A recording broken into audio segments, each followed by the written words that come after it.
बिस्मिल्लाहिर्रहमानिर्रहीम। अस्सलाम वालेकुम। आपके अपने चैनल कुकिंग विद नादरा में तमाम प्यारे व्यूवर्स को खुशामदीद और बहुत सारी रहमत और बरकत की दुआएं सबके लिए। यूट्यूब पर आजकल पतीसा बर्फ़ी की रेसिपी बड़ी वायरल हो रही हैं, तो मैंने भी यूट्यूबर्स की वीडियोस देख के मैंने सोचा ट्राई करते हैं और अपना एक्सपीरियंस आपके साथ शेयर करते हैं। बिल्कुल परफेक्ट मेजरमेंट के साथ इस मीठे को हमने तैयार किया है। इसका रिज़ल्ट कैसा रहा वो मैं आपके साथ शेयर करूंगी इंशाल्लाह। तो आइए देखते हैं पतीसा बर्फ़ी को हमने किस तरीके से तैयार किया है। अगर आप मेरे चैनल को सब्सक्राइब करना चाहते हैं तो यूट्यूब सर्च में @कुकिंग विद नादरा लिखिए, डायरेक्टली मेरा चैनल आपके सामने आएगा और आप इसको सब्सक्राइब कर लीजिए और बेल आइकन को प्रेस कर लीजिए। और अगर मेरी वीडियोज़ अच्छी लगती हैं तो थम्स अप कीजिए। तो पतीसा बर्फ़ी बनाने के लिए यहाँ पे हमने 2 कप मैदा लिया है। अच्छे तरीके से इस मैदे को हमने छान लिया था। जो रेसिपी मैंने देखी सेम प्रोसेस से और सेम मेजरमेंट के हिसाब से मैंने हर चीज़ ली है ताकि रिज़ल्ट बहुत अच्छा रहे। 2 कप हमने मैदा लिया है और उसमें 2 खाने के चम्मच भर के हम इसमें बेसन शामिल करेंगे। दोनों चीज़ों को अच्छे से मिक्स कर देंगे। अब यहाँ पे हमने एक पैन ले लिया है और हम यहाँ पे 2 खाने के चम्मच भर के बनास्पति घी ले रहे हैं। ऑयल हम इसमें इस्तेमाल नहीं करेंगे, घी लेंगे। हल्की आंच पे अब हमने जो मैदा और बेसन लिया है अच्छे से छना हुआ, ये शामिल करके बिल्कुल मीडियम टू लो फ्लेम पे लाइटली इसको भूनना है। अच्छे से इसको भूनेंगे, लेकिन हमें ध्यान रखना होगा कि इसका कलर बिल्कुल भी ख़राब नहीं होना चाहिए।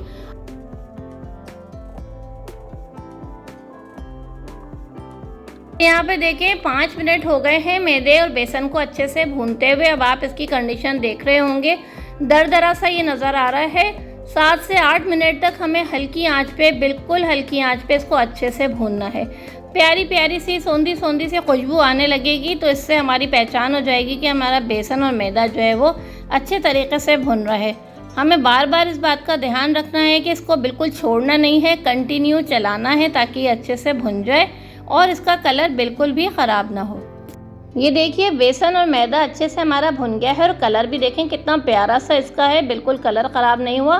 फ्लेम को ऑफ हम कर देंगे और इसको किसी खुले बर्तन में रख देंगे ताकि इसकी हीट जो है वो अच्छे से कम हो जाए।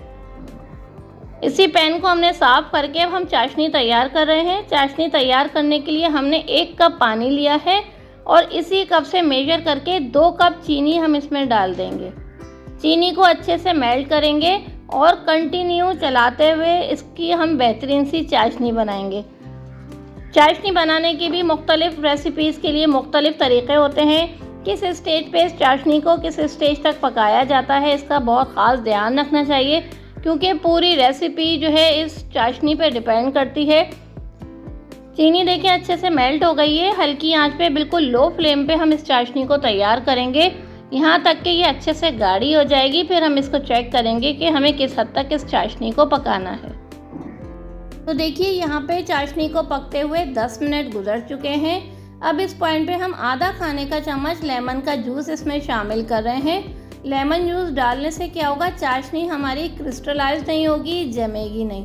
ये प्रोसेस करना बहुत ज़रूरी है। अक्सर लोग रिकमेंड करते हैं कि आप इसमें टाटरी डाल दीजिए अगर लेमन का जूस नहीं है, या सिरके का भी इस्तेमाल कर सकते हैं, लेकिन ये दोनों चीज़ों का रिज़ल्ट बिल्कुल बेकार है।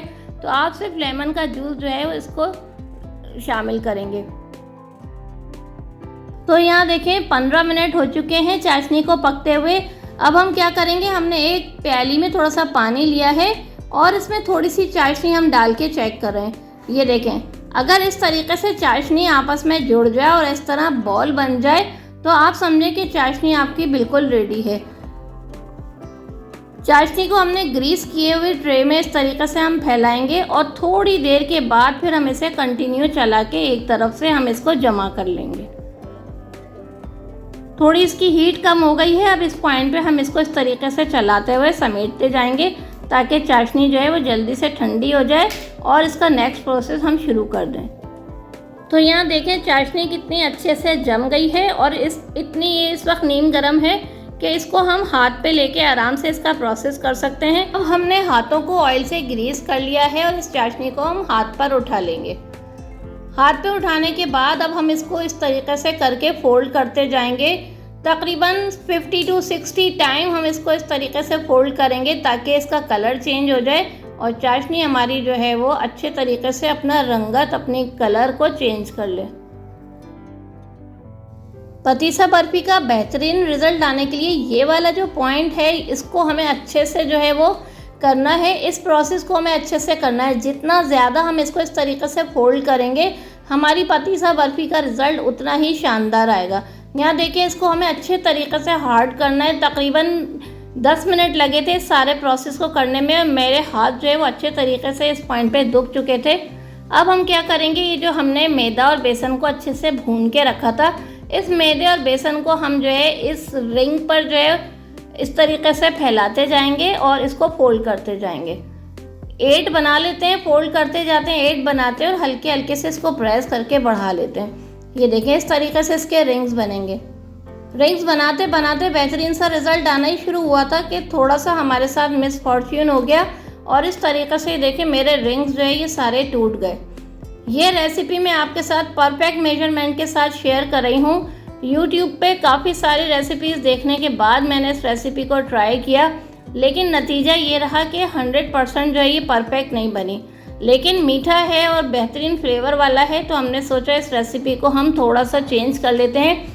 बारीक बारीक लच्छे इसके बनना शुरू होते ही आपस में लेकिन टूट गए, तो उसके लिए हमने क्या किया, इन सारे लच्छों को हमने गैदर कर लिया, जमा कर लिया और हमने पैन पे इस तरीके से बिछा के इसको हमने सेट होने के लिए रख दिया। कुछ काम ऐसे होते हैं जो बहुत ज़्यादा प्रैक्टिस के बाद किए जाते हैं, तो मैंने आपके साथ अपनी recipe as it is share में कर रही हूँ। इस बहुत मज़े की ज़बरदस्त ये बर्फ़ी मिठाई बन के तैयार हुई है, लेकिन क्योंकि हमने इसको फर्स्ट टाइम बनाया है तो जो मिठाई वालों का परफेक्ट रिज़ल्ट आता है वो हमारे साथ ये रिज़ल्ट नहीं आ सका हमारा। हमने क्या किया, इसको इस तरीके से पैन पे बिछा लिया, ग्रीस किए हुए पैन पे हमने इसको सेट किया और 3-4 घंटे के लिए हमने इसको ऐसे ही छोड़ दिया ताकि ये अच्छे से सेट हो जाए। पतीसे की मिठाई को हमने इस तरीके से बर्फ़ी की तरह सेट कर लिया और पिस्ते बारीक बारीक काट के हमने इस तरीके से इसके ऊपर बिछा दिए। 3 घंटे तक हमने इसको बिल्कुल टच नहीं किया, इसको ऐसे एज इट इज़ छोड़ दिया ताकि ये अच्छे से रेस्ट कर ले और उसके बाद बहुत प्यारा सा खूबसूरत सा इस हमारी मिठाई का रिज़ल्ट आया। बेशक ये 100% जो है वो पतीसा बर्फ़ी जो बाज़ार में मिलती है इस तरीके से इसके बारीक बारीक लच्छे नहीं बने, लेकिन 90% रिज़ल्ट इसका अच्छा है। तो आप भी अगर इस रेसिपी को बनाना चाहते हैं, ख़ास तौर पे मेरी जैसी वो बहनें जो नई रेसिपीज़ को ज़रूर ट्राई करना पसंद करती हैं, तजर्बे करती हैं, क्योंकि खिलाना चाहती हैं अपने प्यारों को कुछ मीठा, कुछ मज़ेदार। तो ये देखें, ये इसका फाइनल लुक है। इसके लच्छे बने हैं, बारीक बारीक रेशे बने हैं, लेकिन वो जो एक क्रंच सा आता है वो क्रंच इसमें नहीं आ सका। तो आप ज़रूर रेसिपी को अगर बनाना चाहें तो ट्राई कीजिएगा। थोड़ी 19-20 कोई चीज़ रह भी जाती है तो कोई बात नहीं, खाने वाले हमारे अपने प्यारे हैं, बनाने वाले अपने प्यारे। तो मुझे उम्मीद है आप मेरी रेसिपीज़ को ज़रूर पसंद करेंगे। हम इंशाल्लाह आपके लिए बहुत प्यारी प्यारी ऑथेंटिक और परफेक्ट मेजरमेंट वाली रेसिपीज़ लेकर आते हैं जिनका रिज़ल्ट 100% होता है। इंशाल्लाह हम ऐसी मज़े की रेसिपीज़ आपके लिए लाते रहेंगे, अपने एक्सपीरियंस भी आपके साथ शेयर करेंगे, व्लॉगिंग भी शेयर करेंगे। कुकिंग विद नादरा को सर्च करते रहिए, फिर मिलेंगे नई रेसिपीज़ के साथ। इजाज़त दीजिए, अल्लाह हाफिज़।